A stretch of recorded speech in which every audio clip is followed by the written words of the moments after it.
Shout out sa mga construction worker dyan. Kaway-kaway mga worker. Araw na naman ng Sabado, araw ng sahod, bawal mapagod ha.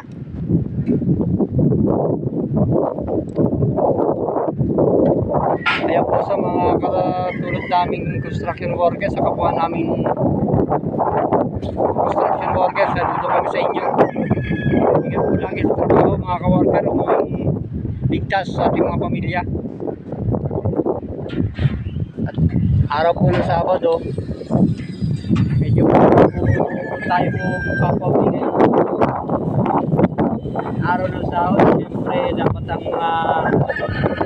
kapwa natin trabahador ay maaga rin makawis ng mga pamilya para may sulit kay misis sa kanilang pinagkabanahan ng kabayan. Magang kapaginabangan ang kanilang anak.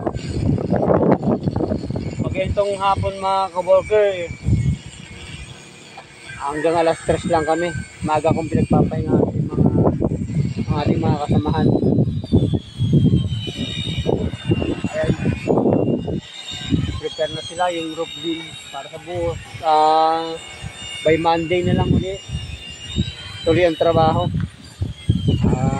Sa mga hindi nga po pala nakakalap dito sa Lanao, bawal yung trabaho ng linggo. So siyempre may ingay, bibigyan naman natin ng pagkakataon ng mga homeowner na makapagpahinga ng maayos at tahimik. Dahil daming ilang araw ng kapayapaan para sa kanila, kapayapaan ng isip. Kailangan tahimik. Isang linggo tayo sa kailangan naman tayo na isang araw na pahinga para malipagong araw ng lunes ay malakas ang ating katawan para sa trabaho. Kaya mga kapwa naming construction worker, ingat lagi. Pamuying ligtas sa ating mga pamilya. At ang ating mga sweldo siyempre, huwag nang daling sa kung saan paano. Inaasahan yung ating pamilya.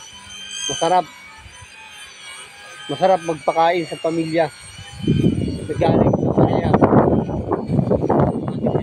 Kaya sa ating mga construction worker, na kapwa magagawa dyan, saludo kami sa inyo.